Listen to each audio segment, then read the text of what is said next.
আসসালামু আলাইকুম। আপনারা যারা নিবন্ধন এবং প্রাইমারি সহকারী শিক্ষক নিয়োগ পরীক্ষার জন্য প্রস্তুতি নিচ্ছেন তাদের জন্য আজকের এই ভিডিও ক্লাসটি।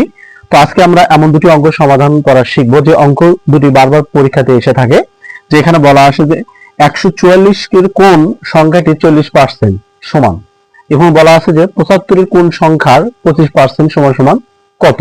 তো এই অঙ্ক দুটি আমরা যেভাবে সমাধান করা শিখবো, যদি আমরা একটা শিখতে পারি বাকিটা আমরা সমাধান করতে পারবো। তো এখানে বলা আছে যে কোন সংখ্যা, তো আমাদেরকে যে কোনো একটা সংখ্যা ধরে নিতে হবে। তো যদি আমরা মনে করি যে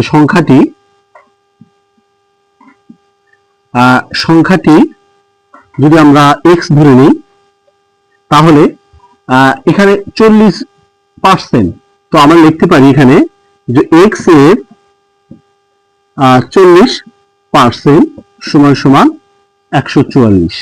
তো আমরা এখানে 144 লিখে দেব। ওকে, তো এখানে এর বলতে এখানে গুণন, তো x এর মানে এখানে গুণন 40%, তার উপরে 40 যাবে, আর নিচে কত আসবে, এখানে নিচে আসবে হচ্ছে 100।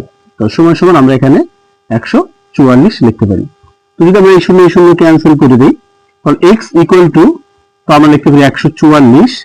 যদি এখানে আমরা গুণন দেই তাহলে 10টা উপরে চলে যাবে, আর নিচে আসবে কত, 4। তো এখন যদি আমরা 2 দ্বারা কাটাকাটি করি, তাহলে এখানে আমরা 2 দ্বারা কাটি, 2 2 4, 2 দ্বারা 5 কে আমরা ভাগ করি, 5 দুগুণ 10, আর 2 দ্বারা যদি আমরা 144 কে ভাগ করি তাহলে আসবে কত, 72। তো x ইকুয়াল টু 72 এর সাথে যদি আমরা 5 গুণন করে দেই তাহলে আসবে হচ্ছে এখানে 360। তো এটি হচ্ছে আমাদের এখানে 360 হবে এই প্রশ্নের সঠিক অ্যান্সার। তো এখানে যেহেতু বলছে কোন সংখ্যা, তার এখানে হচ্ছে 360।